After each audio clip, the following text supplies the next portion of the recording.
तो ठीक है फिर हम फिर से कंटिन्यू करते हैं सेकंड ऑर्डर डिफरेंशियल इक्वेशंस। और ये वाला टेबल तुम्हें याद होगा कि इस टेबल की हेल्प से हम सबसे पहले वो जो प्रिमिटिव होता है यानी कि जो known part of C F u होता है उसे हम कैसे निकालते हैं। तो इस बार इस टेबल को एक और बार देख लेते हैं। 1 + p + q 0 हो तो e⁻x मतलब ये वैल्यूज़ होती है। मतलब हमें बेसिकली जो भी हमारा क्वेश्चन हो उससे पहले स्टैंडर्ड फॉर्म में कन्वर्ट करना है जिसकी वजह से हमें पी क्यू आर की वैल्यू मिल जाए और फिर उसे हमें इसमें रख के देखना है जिसमें भी वो सेटिस्फाई कर जाता है हाँ तो हम कहते हैं कि उसका known part of C F ये है। इसमें से सबसे इजी कौन सा हो जाता है फर्स्ट और सेकंड वन, फिर से ये फोर्थ और ये फिफ्थ वन। लेकिन आप देख सकते हो जो थर्ड वन है और सिक्स्थ वन है इसमें ए और एम मतलब यहाँ पर आपको अपनी तरफ से कुछ चूज़ करना पड़ेगा। फॉर एग्जांपल कोई नंबर 4 या कोई नंबर 5 चूज़ करना होगा जिसकी वजह से वो 0 हो जाए तो आपको अपने लॉजिकल थिंकिंग पे चूज़ करना पड़ेगा। तो वो कैसे करेंगे, हम बहुत सारे क्वेश्चंस करेंगे तो ऑटोमेटिक उसकी हमें एक हैबिट लग जाएगी, हमें वो लॉजिकल थिंकिंग का आइडिया लग जाएगा। ठीक है। और एक और बार मैं आपको ये जो हम कर रहे हैं डिफरेंशियल इक्वेशन इसको एक फ्लो चार्ट के थ्रू एक्सप्लेन कर देता हूँ। देखो जो सबसे पहले हमने डिफरेंशियल इक्वेशन सीखा उसमें हमने कौन सी मेथड देखी, ऑपरेटर्स की मेथड देखी। ऑपरेटर्स से हम सी एफ निकाल लेते थे। फिर उसमें पी आई में हमने एक जनरल मेथड देखी, मैं आपको लिख के दिखाता हूँ तो आपको क्लियर होगा।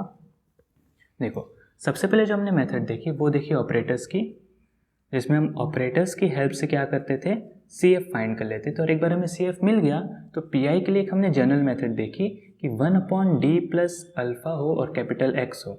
सो e⁻⁻x integration of e⁻⁴x capital x dx, ये एक जनरल मेथड हमने देखी। फिर हमने क्या देखा कि कितनी बार फैक्टर्स कुछ अच्छे नहीं आते, कितनी बार यहाँ पे जो इंटीग्रेशन है वो डिफ़िकल्ट हो जाता है। तो इस मेथड से हमने थोड़ा अपस्केल किया अपने आप को। और जो सेकेंडली हमने चीज़ सीखी वो क्या सीखी, उसमें भी ऑपरेटर्स डी की हेल्प से हम सी एफ फाइंड करते थे। बट पी आई के लिए हमने अपने पास क्या देख लिया, शॉर्टकट मेथड देख लिए जो कि सबसे बेस्ट है, अभी तक का सबसे बेस्ट शॉर्टकट मेथड देख लिए। और शॉर्टकट मेथड किस किन चीज़ों पे काम कर रही थी हमारी, e⁻ax, x⁻m, sin ax हो या फिर cos ax हो। फिर उसके बाद से e⁻ax into function of v, उसके बाद से x into function of v। याद रखना हाँ स्ट्रिक्टली x ही होना चाहिए, वहाँ पे x² नहीं होना चाहिए। और अगर x² हो गया तो आपको पता ही है क्या करना था, वो रियल इमेजनरी से आप सॉल्व कर सकते हो, मतलब अल्टीमेटली इसमें ट्रांसफॉर्म करके कर सकते थे। और ये शॉर्टकट मेथड थी जो कि बेस्ट, ठीक है। और इन दोनों में एक चीज़ बहुत अच्छी हुआ करती थी कि जो ऑपरेटर है उसकी कोई भी डिग्री हो फर्क नहीं पड़ता, हम पॉलिनोमियल में कन्वर्ट करके सॉल्व कर लेते थे। फिर हमने क्या देखा कि ये जो टॉपिक है इसमें जो ऑपरेटर्स थे वो शांत थे, उनके पास जो मल्टीप्लाई हो रहा है वो कांस्टेंट था, कोई भी वेरिएबल नहीं था। फिर हमने इसके बाद से जो टॉपिक देखा उसमें हमने देखा कि ऑपरेटर्स को तंग करने के लिए उनके साथ वेरिएबल कोएफिशिएंट्स आ गए। अब उसमें हमने एक पैटर्न नोटिस किया कि जो x की पावर हो और जो ऑपरेटर की पावर अगर वो सेम हो तो हम इसे होमोजीनियस बोलते हैं, होमोजीनियस डिफरेंशियल इक्वेशन, और नहीं तो इसे कॉची यूलर इक्वेशन भी कहते हैं। और इसकी हमने सॉल्यूशन भी देखी थी कि इसे सॉल्व करने के लिए हमें क्या करना होता था, e⁻z को x मानना पड़ता था, है ना। और इसी में हमने एक लेजेंडस इक्वेशन देखी कि फॉर एग्जांपल यहाँ x ना हो के x का कोई पॉलिनोमियल हो। फॉर एग्जांपल इन जनरल एक पॉलिनोमियल को कैसे लिख सकते हैं, ax + b। और ऐसा पॉलिनोमियल भी नहीं, लीनियर पॉलिनोमियल ही हो और उसकी पावर अगर m हो और d की पावर m हो तो उस केस में हम उसे लेजेंडस इक्वेशन कहते थे। और उस टाइम पे हम e⁻z को सब्सटीट्यूट करते थे ax + b की जगह। फिर हम d1 करके एक ऑपरेटर मानते थे d/dz को, फिर x इंटू डी की वैल्यू d1 हो जाती थी, x² d² की वैल्यू d1 इंटू d1 - 1 हो जाती थी। ऐसे पूरी सीरीज कंटिन्यू होती।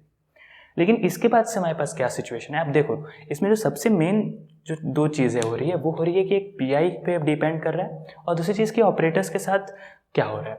तो ऑपरेटर्स जब शांत थे तब हम ये मेथड कर लेते थे, और कांस्टेंट हो तब तो बेस्ट मेथड ये। उसके बाद से अगर वेरिएबल कोएफिशिएंट आ जाए और उसकी पावर ऑपरेटर की पावर सेम हो तो ये मेथड। लेकिन क्या हो जब ये चीज़ और ये चीज़ अच्छे से ना हो, मतलब यहाँ पे ये जो m पावर है वो इसके साथ ना हो, जैसे d² है तो उसके साथ फॉर एग्जांपल x - 1 मल्टीप्लाई हो रहा है और जो d ऑपरेटर है उसके साथ x + 2 मल्टीप्लाई हो रहा है। मतलब लेजेंडस में कैसा होता था, पॉलिनोमियल होता था लेकिन सबके साथ सेम पॉलिनोमियल होता था, पावर सबकी एक साथ कम होती थी 3, 2, 1, लेकिन पॉलिनोमियल सबके साथ सेम होता था। क्या हो ये पैटर्न ब्रेक हो जाए, मतलब आप समझ और चीज़ें और बोल रहे हैं कि और कॉम्प्लेक्स हो रही है, पहले कुछ नहीं था फिर जो आया वो बहुत ही प्रॉपर पैटर्न में आया। फिर क्या हो कि ये प्रॉपर पैटर्न में ना आए तब हमें क्या करना है, तो उस चीज़ के लिए सिर्फ अभी हम सेकेंड ऑर्डर की बात करेंगे कि इतना पैटर्न भी बिगड़े और ऑपरेटर भी बढ़ जाए 3 डिग्री 4 डिग्री तो फट जाएगा। तो इस वजह से अभी बस पैटर्न उन्होंने बिगाड़ा है लेकिन डिग्री नॉर्मल रखिए, कहाँ तक 2 तक। तो उसके लिए हम ये मेथड पूरी सीखते हैं। और अब एक और चीज़ समझो, इसमें भी u फाइंड करना एक तरीके से कुछ है, u का भी एक पैटर्न दिखा रहे हैं लोग कि ये पैटर्न हो तो u ये हो। ये पैटर्न भी अगर ब्रेक हो गया कि u भी आप अच्छे से फाइंड ना कर पाओ, तो इसके बाद का जो हम टॉपिक सीखने वाले हैं removal of the first order derivative, उसमें यही इसी चीज़ के बारे में डिस्कस करते हैं कि u का भी कोई अच्छा पैटर्न ना हो कि आप u इन 6 में से कुछ निकाल पाओ, तब क्या करना है। तो बस वो जब जैसे हम सीखेंगे वो भी बहुत मज़ा आएगा। मतलब वो सीख वहाँ तक हम पहुँच गए तो समझ जाओ कि वो सबसे ज़्यादा जनरल मेथड हो गई, वो डिपेंड ही नहीं कर रहा है। जैसे अब देखो ये सब डिपेंड करता था, कोई कोई कंडीशन होती थी, जैसे इसकी कंडीशन क्या होती थी, कांस्टेंट हो और पी कुछ अच्छा हो। इसकी कंडीशन क्या होती थी, शॉर्टकट मेथड तो दिख ही रहा है कि ये पी हो तभी अप्लाई कर सकते, कंडीशन है। इसकी कंडीशन होती थी कि एक्स की पावर ये सेम हो। इसकी कंडीशन क्या है, तो इक्वेशन में कोएफिशिएंट्स को लेकर कोई कंडीशन नहीं, वेरिएबल्स को लेकर फंक्शन ऑफ एक्स को भी लेकर कोई कंडीशन ही नहीं, बस एक छोटी सी कंडीशन है कि यू आप ऐसे फाइंड कर सकते हो। मतलब और फ्री हो रहा है कंडीशंस के साथ। तो इसके बाद से जो हम मेथड सीखने वाले हो तो उसमें कोई कंडीशन, अभी तक तो मैंने भी नहीं किया है ठीक से, लेकिन जहाँ तक मुझे आइडिया है उसमें कोई कंडीशन ही नहीं है। तो जब किसी चीज़ में कंडीशन हट जाती है तो सबसे ज़्यादा जनरल हो जाती है वो, समझ लो। तो अब इस क्वेश्चन को हम सॉल्व करते हैं। फिलहाल हम इसको पहले चेक करेंगे कि क्या किधर सॉल्व हो रहा है जिसकी वजह से यू निकाल पाए, और फिर एक बार यू निकल गया तो वी की हेल्प से हम पूरा इसको कंप्लीट करेंगे। और इसको मतलब आप समझ सकते हो कितना ज़्यादा जनरल हो रहा है। आप अभी कुछ मतलब आप कोई पैटर्न ही नहीं है, मतलब आपको कोई पैटर्न पे डिपेंड ही नहीं करना है। हाँ, एक स्टैंडर्ड फॉर्म में कन्वर्ट करना है वो बात है, लेकिन ऐसा कोई पैटर्न नहीं है कि ये हो तो यही करना है, ये हो वो नहीं, बस एक यू का पैटर्न है। ये क्वेश्चन करते हैं, इसके तो बहुत सारे क्वेश्चंस मैंने आपको सामने ही करवा दिए थे, लेकिन ये वाला एक क्वेश्चन मतलब इस टॉपिक का टेक्स्ट बुक के अंदर लास्ट क्वेश्चन है, तो आप समझ सकते हो ज़रा सा डिफिकल्ट होगा।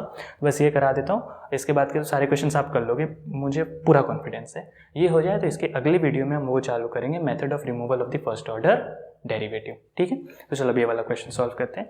सबसे पहले तो हमें इसे स्टैंडर्ड फॉर्म में कन्वर्ट करना होगा, जिसकी वजह से पी क्यू वगैरह की वैल्यू मिल जाए। और एक बार स्टैंडर्ड फॉर्म में कन्वर्ट हो गया तो हम इस टेबल से हेल्प से यू को फाइंड करने की कोशिश करेंगे, ठीक है। मैं ज़रा इसे चेंज करूँ उस तरफ, हाँ अब आपको दिखता होगा। चलो चालू करते हैं। सबसे पहले इसको स्टैंडर्ड फॉर्म में कन्वर्ट करते हैं, तो हम वही स्टेटमेंट लिखेंगे यहाँ पे कि इसका जो स्टैंडर्ड फॉर्म है वो क्या होगा।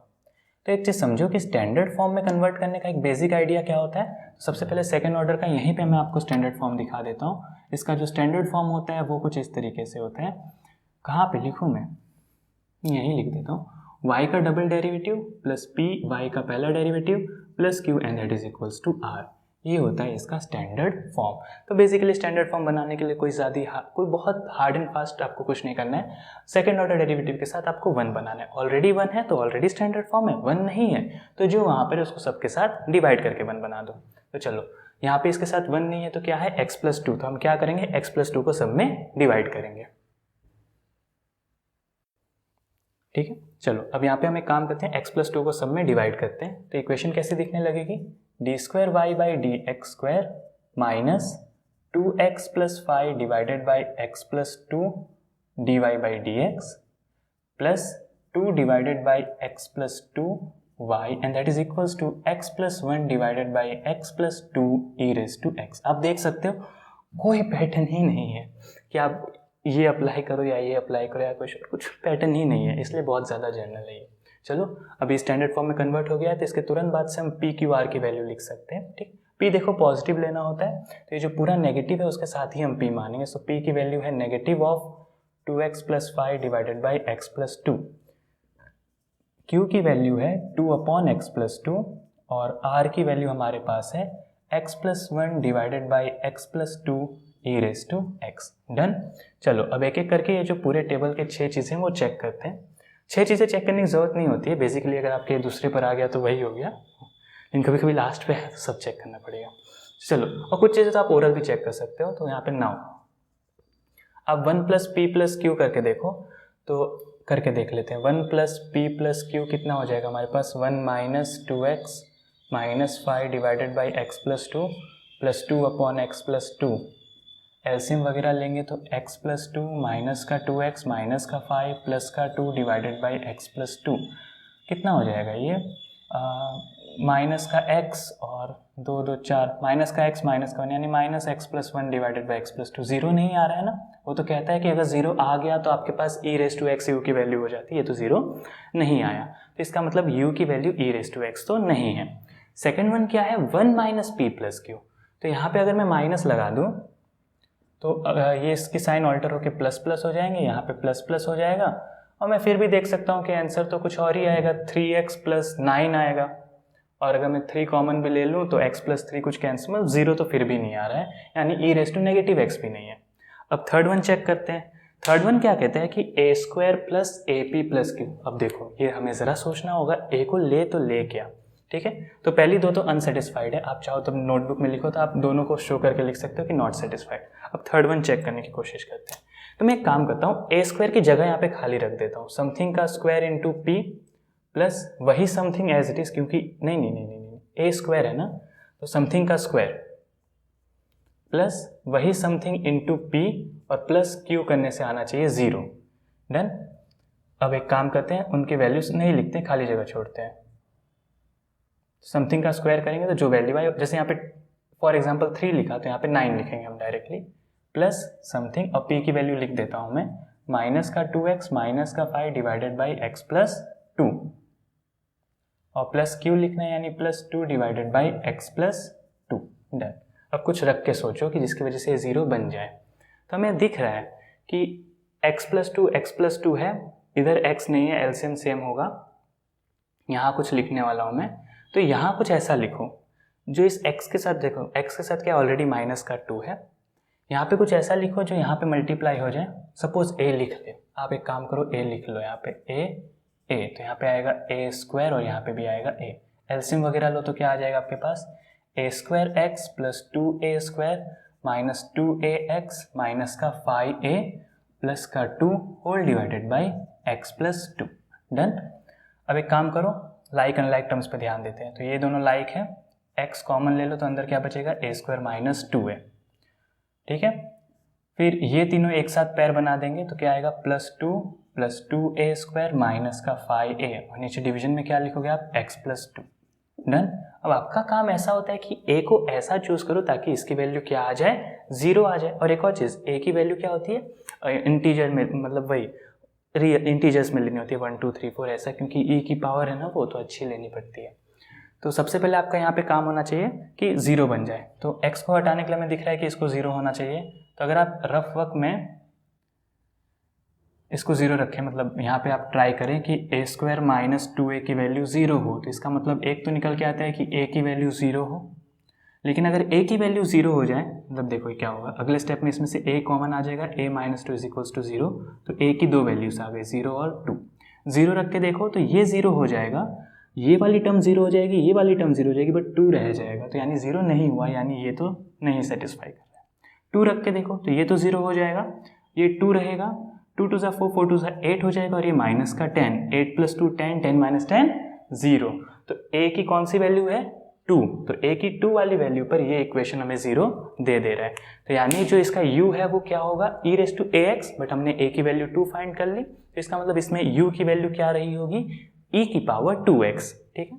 तो ये जो चीज़ है, आप चाहो तो एक बार स्क्रीनशॉट ले लो, मतलब नोट करना हो तो, मतलब हम डायरेक्टली लिखेंगे। ये हमारा रफ वर्क होना चाहिए, एक्चुअली मेन सॉल्यूशन में हमें सब नहीं दिखाना है, ये पेपर के पीछे रफ वर्क में। यहाँ हम डायरेक्टली ऐसा लिखा देख सकते हैं कि 2 का square plus 2 times p plus q करके देख रहे हैं, तो हमें मिल रहा है 4 + 2 माइनस का 2x माइनस का 5 डिवाइडेड बाई x + 2 प्लस का q यानी 2/x + 2। और जब हम इसे सॉल्व कर रहे हैं तो हमें वैल्यू मिल जा रही है 0। हैंस द प्रिमिटिव, या फिर हम लिख सकते हैं hence the known part of CF। Primitive लिखते हैं, चलो कोई नहीं, हैंस द प्रिमिटिव या फिर known part of CF। Known part of CF is u = e⁻⁴x, तो यहाँ पे हो गया e⁻²x। क्लियर हुआ आपको। तो वो चेक ऐसे करना होता है आपको, ऐसे लॉजिकली चेक करना है। जैसे यहाँ पे a का पैटर्न हमने लॉजिकली पकड़ा कि 0 होना चाहिए, a रख के देख लो, फिर जो इक्वेशन है उसमें वो याद है पार्शियल फ्रैक्शंस में कैसे करते थे, कंपेयर करते थे ताकि 0 हो जाए, बस वैसे ही करना है, लॉजिकली हल्का हल्का करते रहना है। तो नॉन पार्ट ऑफ CF आ गया e⁻²x। अब यहाँ से हम अपना सॉल्यूशन चालू करते हैं कि let the complete solution be u × v। So therefore let the complete solution be y = u × v। y को u × v अगर हम अज्यूम कर रहे हैं, इसकी वजह से हमारे पास हमें क्या मिलती है, एक इक्वेशन मिलती है, याद है आपको, d² v/dx² plus p plus 2 upon u du by D X into D we by D X is equals to r upon u. इसमें देखो p आई u आता है ना, इसलिए मतलब ये तो ज़रा एक्साइटेड हो जाता हूँ मैं पढ़ाने में, क्योंकि इसमें बहुत ज़्यादा p आई u मतलब जो आपका नाम है वो आ जाता है, तो ज़रा मैं एक्साइटेड हो जाता हूँ। चलो कोई नहीं, तो ये हो गया। अब इसमें चालू करते हैं इसे सॉल्व करना। So D square V by D X square है, तो वो तो एज इट इज़ रहेगा, D square V by D X square plus P की वैल्यू कितनी है, माइनस का 2x माइनस का 5 divided by x plus 2 plus 2 upon U की वैल्यू कितनी है, ई रेस टू 2x और D U by D X यानी इसका डेरिवेटिव जो कि आएगा 2 times E raise to 2x multiplied by D we by D x and that is r upon u. r की वैल्यू ये रही x plus 1 e raise to X divided by x plus 2। ये तो r की value उसे u से divide भी करना है, यानी आप ई रेस टू 2x से डिवाइड करोगे। क्लियर है? तब अगले स्टेप में क्या होगा आपके पास, D square V by D X square plus, अब यहाँ ध्यान दो ई रेस टू 2x कैंसिल और ये भी एक पावर कम करेगा बट नीचे करेगा। यहाँ पे 2 2 ज़ा 4 बचा, सो माइनस 2x माइनस 5, इसका एलसीएम आप 4 के साथ ले रहे हो प्लस 4 के साथ, तो प्लस 4x 2 4 ज़ा 8 and whole divided by x plus 2 into D we by D x and that is going to be equals to x, रुक जाइए, x plus 1 divided by x plus 2 और नीचे बच गया है ई रेस टू एक्स। क्लियर है? चलो अब इसे हम फिर से कंटिन्यू करते हैं। चलो अब इससे कंटिन्यू करते हैं हम आगे, इसे ज़रा सॉल्व कर लेते हैं और एक और चीज़ अज्यूम कर लेते हैं कि let d we by D x की वैल्यू को हम क्या मान लेंगे, q। इसकी वैल्यू को अगर मैं q अज्यूम करता हूँ तो देखो क्या हो जाएगा, इसकी वैल्यू अगर q हो गई तो हमारे पास इक्वेशन आ जाएगी। अब देखो अगर ये q है तो इसका सीधा सीधा मतलब है कि जो v का सेकेंड डेरिवेटिव था वो q का पहला डेरिवेटिव आ जाएगा। तो इन दोनों वैल्यूज़ को यहाँ और यहाँ रिप्लेस करते हैं।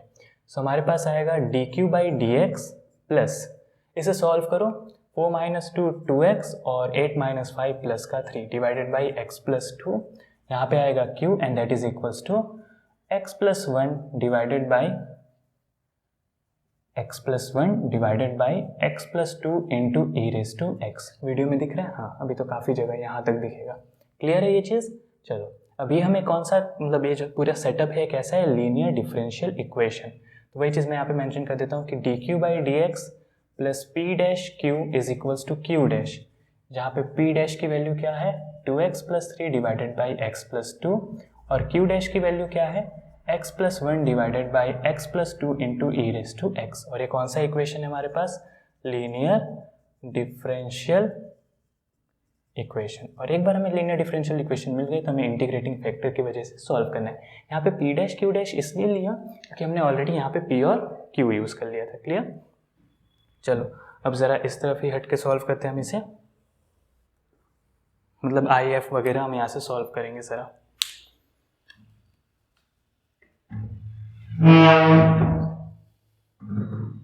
चलो तो सबसे पहले इसका integrating factor I F solve करते हैं। So integrating factor I F basically क्या होता है, दिख रहा है वीडियो में? हाँ दिख रहा है। Integrating factor I F basically होता है e to the power integration p dash D x. ठीक है, तो देखो हम जो लास्ट टाइम यहाँ पे रुक गए थे, लीनियर डिफरेंशियल इक्वेशन हमें मिल चुका है, p डैश q डैश की वैल्यू मिल चुकी है, जो इंटीग्रेटिंग फैक्टर है वो भी हमने देख लिया कि इंटीग्रेटिंग फैक्टर बेसिकली क्या होता है, integration of p dash D X. So यहाँ पे क्या आ जाएगा e to the power integration p dash की वैल्यू देखो क्या है 2x plus 3 divided by x plus 2 और यहाँ पे आएगा dx। अब वही चीज़ ऐसे मतलब पार्शियल फ्रैक्शन नहीं करना होगा, यही चीज़ एक्जैक्टली सेम टू सेम बनाएंगे, फिर एक नंबर दे देंगे। सो 2 टाइम्स x प्लस 2 अगर मैं लिखता हूँ तो 2x तो सेटिस्फाई हो गया, प्लस 4 हो गया, लेकिन मुझे 3 चाहिए तो माइनस का 1 and divided by x plus 2 dx। इसे ज़रा सेपरेट करूँ तो मुझे मिलेगा 2 minus 1 upon x plus 2 dx। अब इंटीग्रेशन इजीली हो जाएगा। So e to the power 2x minus natural log of x plus 2, इसे सॉल्व करूँ तो मुझे मिलेगा e raise to 2x into e raise to negative x plus, मतलब लॉग के अंदर, तो वहाँ पे बेसिकली मेरे पास आएगा x प्लस 2 की पावर माइनस 1। तो फाइनली आई एफ क्या हो जाएगा e raise to 2x divided by x plus 2। Done, ये आ चुकी है मेरे पास इंटीग्रेटिंग फैक्टर आई एफ की वैल्यू। अब आई एफ आ चुका है तो इसका जो लीनियर डिफरेंशियल इक्वेशन का फाइनल आंसर है, मतलब वो तो मैंने जो आपको फील है कि आई एफ कैसे काम करता है वो तो मैंने कितनी बार बताया, आई एफ मल्टीप्लाई करो, यू वी का पूरा रूल बन जाता है और वैसे सॉल्व कर सकते हो। बट अभी क्योंकि हम जो ऑलरेडी टॉपिक करें लेंदी है, हैवी है, तो आप डायरेक्टली फाइनल आंसर लिख सकते हो कि now the final answer is given by integrating factor into q and that is integration of integrating factor into q dash dx। ये q मतलब यहाँ पे dy बाई dx होता था तो y आता था, यहाँ पे dq बाई dx है इसलिए q आ रहा है, ठीक है। और जिसके भी रिस्पेक्ट में यहाँ डेरिवेटिव होता है ना, उसी के रिस्पेक्ट में यहाँ इंटीग्रेशन होता है, ये बात भी हमेशा याद रखना। तो इंटीग्रेटिंग फैक्टर मेरा क्या है, e raise to 2x divided by x plus 2 और ये मल्टीप्लाई हो रहा है q के साथ, and that is equals to integration of integrating factor as it is. और q डैश की वैल्यू क्या है मेरे पास, ये रही, q डैश है मेरे पास x plus 1 divided by x plus 2 e raise to x और यहाँ पे आ जाएगा dx। डन, चलो अब इसे सॉल्व करते हैं। सो बेसिकली यहाँ पे होगा q e raise to 2x divided by x plus 2 and that is integration of, यहाँ पे एक पावर कम हो जाएगी so e raise to x होगा, और अंदर क्या बनेगा मेरे पास x plus 1 divided by x plus 2 का square and that is into dx। Clear है। अब इस चीज़ को इंटीग्रेट करते हैं, तो इस चीज़ को इंटीग्रेट करना ज़रा डिफिकल्ट तो है, पहले हम इसी को ज़रा सॉल्व कर लेते हैं। x प्लस 1 को मैं लिख देता हूँ x प्लस 2 माइनस 1, तो उसकी वजह से ज़रा पावर वगैरह कम हो तो ठीक रहेगा। e raise to 2x divided by x plus 2, यहाँ पे मैं लिख सकता हूँ x प्लस 1 को x प्लस 2 और minus 1, so x plus 2 minus 1 and divided by x plus 2 का square dx। So therefore q into e raise to 2x divided by x plus 2 and that is integration of e raise to x। एक बार इसके साथ separate किया तो नीचे सिर्फ x plus 2 बचेगा, और जब दूसरे वाले के साथ सेपरेट किया तो नीचे x प्लस 2 का स्क्वायर बचेगा एंड dx। क्लियर है आपको। चलो अब इन दोनों में अलग अलग वो रूल अप्लाई कर देंगे, क्या कहते हैं उसे, सेपरेट करते हैं ना, मतलब इंटीग्रेशन ऑफ u छोड़ दिया v का ये वो। लेकिन एक बात देखो कि x प्लस 2 नीचे है, तो अगर ये नीचे है तो इसका डेरिवेटिव करोगे तो स्क्वायर मिलेगा, और इंटीग्रेट करोगे तो लॉग, यानी कि इसमें से एक को छोड़ देंगे हम, एक का इंटीग्रेशन दूसरे को कैंसिल करेगा। मैंने आपको एक बार याद है बताया था, तो यहाँ पे भी मुझे लग रहा है वो होगा, क्योंकि देखो इसका डेरिवेटिव स्क्वायर देता है और यहाँ स्क्वायर है, तो इसको हम इंटीग्रेट नहीं करेंगे, इसको एज इट इज छोड़ देंगे, इस पर यू वी अप्लाई करेंगे, उसमें से कुछ निकलेगा जो इसके इंटीग्रेशन को कट कर देगा। देखना है, देखो मुझे ऐसा लग रहा है, मतलब अंदर से ऐसी फीलिंग आ रही है, देखते हैं अब क्या होता है। सो इसमें यू वी अप्लाई करते हैं। So 1 upon x plus 2 as it is integration of E raise to X minus इसका डेरिवेटिव आएगा माइनस 1 अपॉन एक्स प्लस 2 का square E raise to X का integration E raise to x, और इसको हमने कुछ नहीं किया इसलिए integration of E raise to X upon x plus 2 का स्क्वायर एज इट इज। देखो पहली बात तो इंटीग्रेशन दोनों के साथ सेपरेट कर दिया कुछ इस तरीके से, ठीक है, और उसके बाद से सिर्फ इसमें यू वी अप्लाई किया। अब यहाँ ध्यान दो, माइनस माइनस प्लस, क्या ये और ये सेम हो गया, बिल्कुल हो गया, तो ये कैंसिल। तो बेसिकली अब हमें यहाँ पे दिख रही है कि q into E raise to 2x divided by x plus 2 की जो वैल्यू है वो है E raise to X upon x plus 2, और बिल्कुल भी ना लिखना भूलना where plus the constant c1। अब इसे बस ज़रा सॉल्व करते हैं, यहाँ पे मतलब q को अकेला छोड़ते हैं, तो x प्लस 2 मल्टीप्लाई होगा और ये डिवाइड होगा, तो इसमें तो कैंसिल हो जाएगा, 1 upon E raise to x बचेगा, और c1 into X plus 2 division में ई रेज टू माइनस का 2x, नहीं पॉजिटिव 2x बचेगा। डन, ये आ चुकी है हमारे पास q की वैल्यू। और क्या q की वैल्यू इंपॉर्टेंट होती है, नहीं, मतलब होती है बट नहीं होती है, मतलब यहाँ पे छोड़ दिया तो कोई फ़ायदा नहीं। क्यों, क्योंकि q की वैल्यू अल्टीमेटली क्या होती है, dv बाई dx, तो q की जगह dv बाई dx रख के हमें तो इंपॉर्टेंट क्या है, v फाइंड करना, v सबसे ज़्यादा ज़रूरी है। सो नाउ यहाँ पे हम लिखेंगे, अब यहाँ से हम एक छोटा सा स्टेप लिख लेते हैं कि नाउ q अल्टीमेटली क्या है, dv by dx। So dv by dx की वैल्यू मेरे पास कितनी आ चुकी है, 1 upon E raise to X यानी E raise to minus X plus c1 into X plus 2 E raise to minus 2x। Done, और अगर ये dv बाई dx की वैल्यू है तो यहाँ से v की वैल्यू सिंपली क्या होगी, इस चीज़ का इंटीग्रेशन। तो इसे करने के लिए मैं वो टेबल इरेज करता हूँ वहाँ से, ठीक है।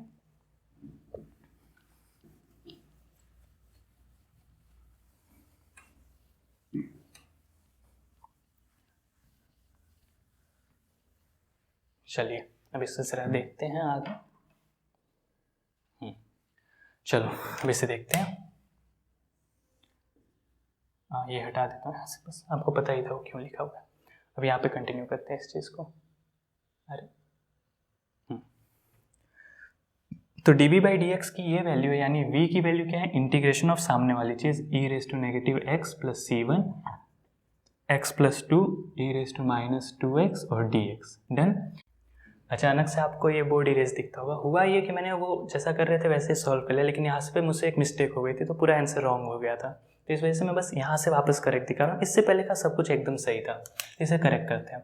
सबसे पहले v है तो इसका इंटीग्रेशन सेपरेट होगा दोनों के साथ। So integration e raise to minus x d x plus c1 integration of x plus 2 e raise to minus 2x dx। Clear है? तो अब यहाँ से v की वैल्यू देखो तो ये आ जाएगी e raise to minus x और एक माइनस बाहर आ जाएगा प्लस c1 और यहाँ पे प्रोडक्ट रूल लग जाएगा। So x plus 2 as it is e raise to minus 2x का इंटीग्रेशन e raise to minus 2x by minus 2, फिर माइनस इंटीग्रेशन x प्लस 2 का डेरिवेटिव 1 और इसका इंटीग्रेशन हम ऑलरेडी देख चुके हैं e raise to minus 2x by minus 2 dx। Done. So therefore v की वैल्यू हो जाएगी negative e raise to negative x plus c1 integration of, अब ध्यान दो यहाँ पे इसमें से दोनों में से नहीं, यहाँ पे ये सॉल्व करना बाकी है ना, x plus 2 e raise to minus 2x by minus 2, minus minus plus, लेकिन इसका इंटीग्रेशन एक और माइनस हाफ देगा सो माइनस 4 हो जाएगा और e raise to minus 2x। Done. और plus the constant c2 plus the constant c2। So finally देखो v की वैल्यू क्या आ जाएगी, minus e raise to minus x plus c1, e raise to minus 2x common ले लो, यहाँ पे 2 का एलसीएम ले लो तो क्या होगा आपके पास, माइनस का 2x माइनस का 4 माइनस का 1 डिवाइडेड बाई 4 और प्लस का c2। सो फाइनली आपके v की वैल्यू आएगी minus e raise to minus x plus c1 e raise to minus 2x, यहाँ आपके पास आएगा minus 2x minus 5 divided by 4 और प्लस का c2। और फाइनली आप इसको थोड़ा अच्छे से लिख सकते हो, minus e raise to minus x minus c1 divided by 4 e raise to minus 2x into 2x plus 5 और प्लस का c2। तो ये आ चुकी है आपके पास v की वैल्यू। एक बार v की वैल्यू आ गई तो अपना कंप्लीट सॉल्यूशन लिख सकते हो। सो देयरफॉर कंप्लीट सॉल्यूशन कैसे मिलता है आपको, complete solution is y equals to u into v, और बस बेसिकली आपको इसमें u मल्टीप्लाई कर देना है। तो इरेज हो गया है वैसे तो, लेकिन आपको याद होगा तो u की वैल्यू आई थी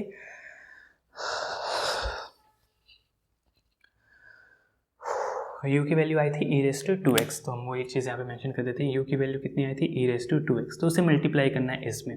सो बेसिकली y कितना आएगा, तो e raise to 2x c2 के साथ, तो c2 e raise to 2x इसके साथ कांस्टेंट के साथ ले लेते, सो माइनस c1 बाई 4, 2 और 2 कैंसिल हो गया, अंदर बचेगा 2x प्लस 5, इसके साथ मल्टीप्लाई हुआ तो minus e raise to x बचेगा। डन।